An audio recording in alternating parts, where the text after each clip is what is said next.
a gente deve entender que os rituais de magia cerimonial ou rituais de alta magia não são receitas de bolo, ou seja, não são rituais prontos e acabados para uso, da forma que você vê nos livros.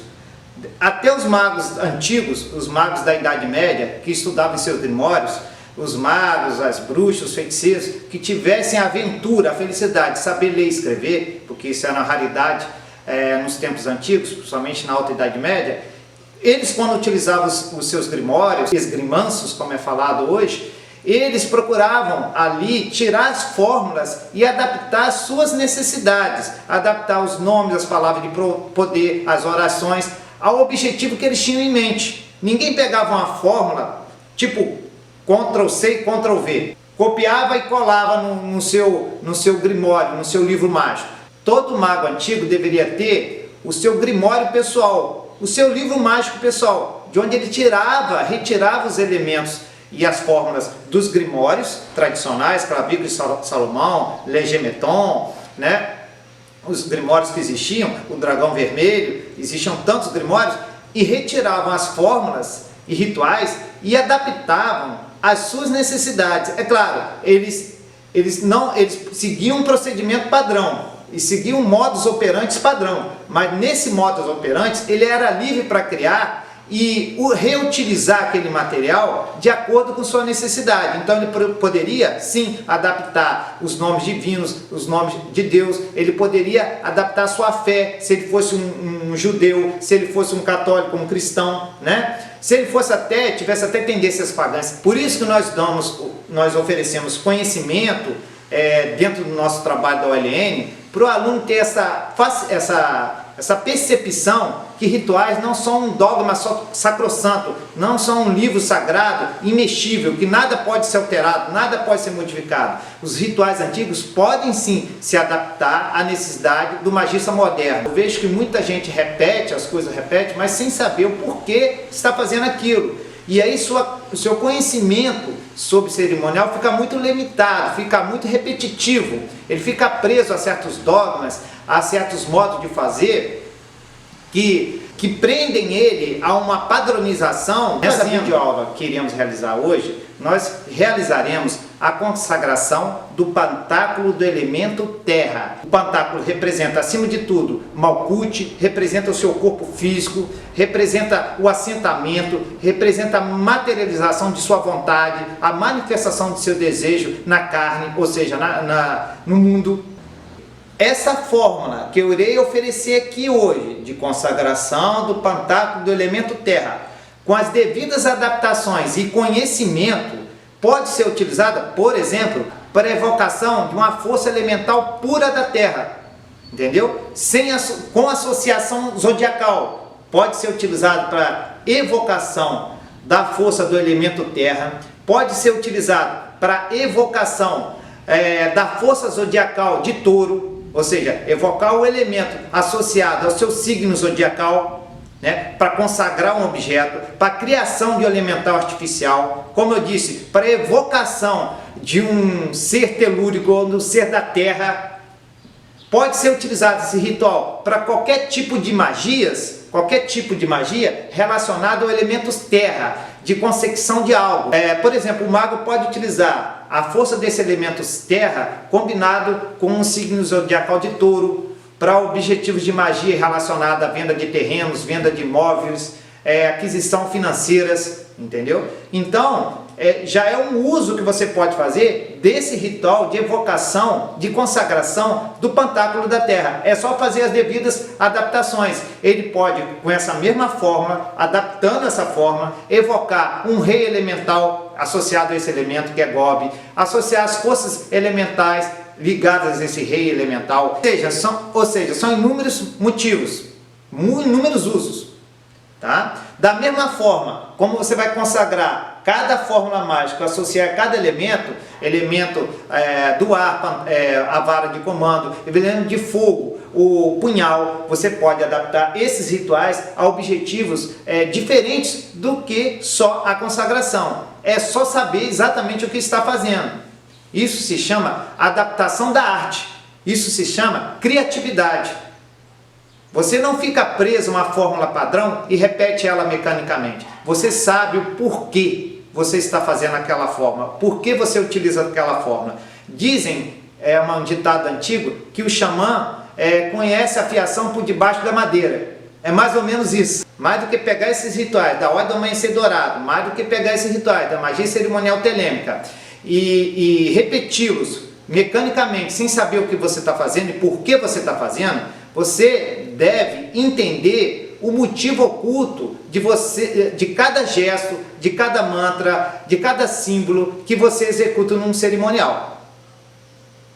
E é esse o nosso objetivo, é dar ferramentas, dar conhecimento para que o mago utilize esses rituais antigos e adapte às suas necessidades e crie, principalmente, os seus próprios rituais, modificando aqui e ali o que achar necessário. O mago ocultista, ele tem que saber montar seus próprios rituais e não ficar simplesmente Ctrl+C e Ctrl+V, copiar e colando os rituais e repeti-los mecanicamente, porque eles estão certos. Os rituais foram criados com a necessidade e objetivo dessas ordens, mas nós, como magos livres, nós devemos entender que essas ferramentas, esses símbolos, esses mantras, essas palavras de poder podem ser utilizados de acordo com nossas necessidades, desde que você siga certas regras da magia cerimonial, certas etapas, e não pule essas etapas, nem queime essas etapas. Você só pode modificar um ritual pré-existente, um ritual que já existe há 100, 200 anos atrás, se você souber exatamente aquilo que você está fazendo, aonde você quer chegar e por que você quer chegar. Bom, você pode adaptar os ritos e fórmulas da magia cerimonial desde que você saiba exatamente o que você está fazendo. Aqui estão as etapas dos rituais da magia cerimonial. Eu coloquei aqui uma sequência de 8 fases das etapas dos ritos da magia cerimonial. Qualquer cerimonial de alta magia vai seguir mais ou menos essas 8 etapas, entendeu? Então eu ofereci aos meus estudantes essas 8 etapas para que eles sigam e, se quiserem, até modifiquem ou adaptem certas fases, sem atropelamento.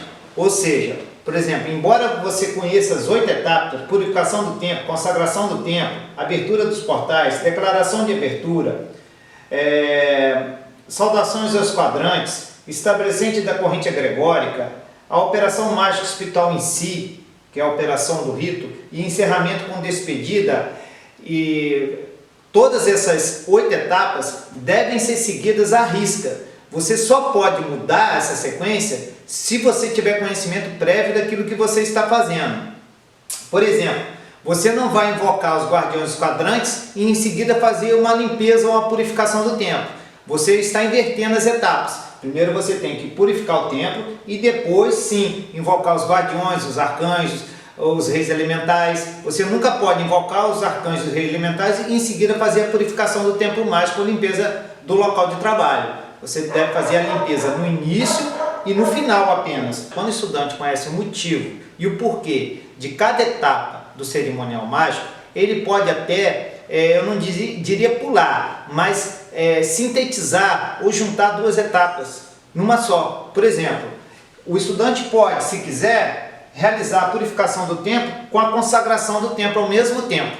Fazer 2 etapas ao mesmo tempo. Ao mesmo tempo que ele purifica, ele consagra. Isso pode ser feito? Pode. Se ele quiser, digamos assim, simplificar o rito, minimizar o rito, né? Então, se ele quiser, por exemplo, fazer uma adaptação, reduzindo todas as 8 etapas e fazer o ritual de forma mais breve, mais enxuta, ele pode fazer. Ele pode, por exemplo, juntar purificação e consagração. Eu darei um exemplo. Pronto. Por exemplo, existe também essa 3ª etapa aqui, ó, abertura dos portais e evocação dos reis elementais. Se ele quiser, ele pode saltar essa etapa e ir direto para a abertura ou para a declaração de abertura, ok? Porque essa abertura dos portais aqui envolve a abertura dos quadrantes com aquele gesto ritualístico de abrir o véu. Então, nessa fase do ritual, ele está evocando um ser elemental, uma força elemental para rituais mais complexos, seja de consagrar um talismã, se ele quiser, ou para operações mais complexas, onde ele vai utilizar maior quantidade de energia e ele precisa, por exemplo, das forças dos elementos para lançar um encantamento, para criação de elemental artificial, para outros rituais mais complexos. Então, se ele quiser, ele pode saltar essa fase e ir direto para declaração de abertura ou intenção do ritual. Essa declaração de abertura é onde o mago, é uma espécie de declaração de intenção, onde o mago pronuncia, emite o objetivo daquele ritual que ele está realizando, o objetivo de ele invocar aquela egrégora, aqueles seres, né? As forças espirituais que irão trabalhar com ele. Então ele precisa impregnar o astral da sua vontade. Principalmente nessa parte, ele vai declarar a intenção do rito, vai anunciar a todas as forças, inteligências e a si mesmo, né? E ao seu eu superior, o que ele está pretendendo fazer com aquele ritual. Ele vai criar uma predisposição de consciência para gerar toda a energia necessária para o seu ritual, para o seu trabalho mágico. Então, essa fase de declaração de abertura não pode ser negligenciada, porque é importante. Afinal de contas, você está ali tentando realizar a sua verdadeira vontade. Das 8 etapas, depois da operação mágica em si, no caso a nossa operação hoje, nossa declaração de intenção, ou de objetivo ritual, será a consagração do pantáculo do elemento terra. No final, depois de consagrado, você vai fazer o quê? Encerramento com despedida das forças e inteligências invocadas ou evocadas durante o rito. Ou seja, se você não souber fechar com firmeza o ritual, ok? O que vai acontecer é que a energia vai continuar fluindo e pode acontecer vários tipos de fenômenos, cheiros, bolas de luz, ok? Vagando por ali e aqui, que o pessoal chama de orbes, imagens, barulhos. Não é para se assustar. Esse tipo de coisa acontece porque a energia está procurando voltar para suas origens. É como se a energia procurando o caminho de volta para casa, ok? Mas fica pululando ali e pode extravasar para o resto da casa também. Então, a forma de você fechar é muito importante. Saber fechar o ritual é muito importante, de forma firme, convicta. As pessoas acham legais, às vezes eu vejo fotos, um monte de orbes, aquelas bolinhas de luz, olha só as fadas e não sei o que, depois do nosso cerimonial que nós fizemos para a primavera, para o equinócio de outono, sei lá o que. Olha, gente, eu não acho nada legal, eu acho que ali foi uma energia mal conduzida, ou seja, se invocou as energias, as forças, e muitas delas, a energia restante que sobrou do ritual, porque sempre fica um resquício de energia não utilizável, está ali, solta no ar, ok? Eu não vou relatar aqui os tipos de incidentes, não é para você ficar preocupado. Raramente pode acontecer um incidente desagradável, mas pode acontecer. Se você deixar um excesso de energia vagando sem direção. Portanto, faça com que todos os pontos do seu ritual, todas as etapas do seu cerimonial mágico sejam bem definidos. A abertura, a consagração do templo, a declaração de abertura e objetivo do ritual, a saudação aos quadrantes, tudo isso nós estamos ensinando. A operação mágica em si, ou seja, o que você foi realizar, o encantamento, a operação mágica e o fechamento e conclusão final. Se todas essas etapas foram bem observadas, não vai ter problema nenhum, você vai ter bons resultados no final de sua prática de alta magia. Mesmo porque nós estamos falando aqui de você lidar e manipular forças, né? Muita gente se afasta do ocultismo, se afasta da magia, porque não conhece essas etapas de maneira correta, não passou por um treinamento mágico, espiritual, não estudou, não teve acesso aos livros, não teve interesse também de aprender todos esses pontos. Ou seja, a Lua em seu ciclo de 28 dias, né, em que ela passa por todos os signos do zodíaco, ela fica em torno de 2 dias, 2 dias e meio a 3 em cada signo. Então você sabendo em que signo que a Lua está, ok? Por exemplo, a Lua cheia em Touro, você vai fazer trabalho relacionado ao elemento, ao signo de Touro. Então você vai ligar com dinheiro, talvez propriedades, talvez estabilidade. A Lua está passando no signo de Libra, então você vai lidar com relacionamentos, afetividade e por aí vai. Cada signo está ligado a um tipo, rege certos tipos de atividades, certos tipos de energias em que você pode lidar com elas e manipulá-las. A magia lunar é muito interessante, você pode fazer vários tipos de trabalho com magia lunar seguindo o dia, o signo que a Lua está regendo no momento, o signo solar, ou seja, que o Sol está no momento, combinando os dois. Por exemplo, outro dia a pessoa perguntou, como que eu posso vender um imóvel que está bem localizado, mas não sai, eu não consigo vendê-lo? Você pode experimentar fazendo, por exemplo, operações de Saturno, que está ligado a propriedades, imóveis, bens, que rege o sábado, né? Um sábado, de uma Lua crescente, com Saturno, com a Lua em Gêmeos, por exemplo, publicidade, comunicação, ok? Então você pode fazer esse tipo de trabalho com Saturno em Gêmeos. Se você quer lidar com relacionamento, esquentar o relacionamento com um parceiro, você pode fazer com Vênus em Escorpião, a Lua regendo o signo de Escorpião na Lua cheia, por exemplo. Então são milhares de opções, né? Você tem que entender o básico de magia astrológica para você fazer um trabalho de magia lunar, mas funciona muito bem. Nem sempre se compreende que a magia pode exercer sim um certo tipo de pressão psicológica e até mesmo fisiológica sobre aqueles que a praticam. Por exemplo, um ritual de grande porte, ele pode sim aumentar os batimentos do coração, alterar a respiração, exercer certa pressão sobre algumas áreas do corpo associadas aos chakras, tais como a garganta, os olhos e até o topo da cabeça. Na verdade, essas sensações são comuns, tá?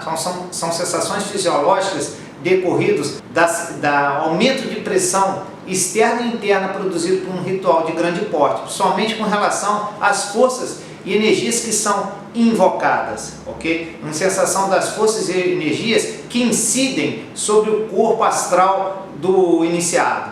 Então, como o corpo astral está muito relacionado ao corpo etérico, que é o corpo de energia sutil, que envolve o corpo humano, isso reflete nos chakras, produzindo reações endócrinas, reações a nível de sistema nervoso. É comum esse tipo de sensações corporais, fisiológicas, energéticas em um ritual de alta magia.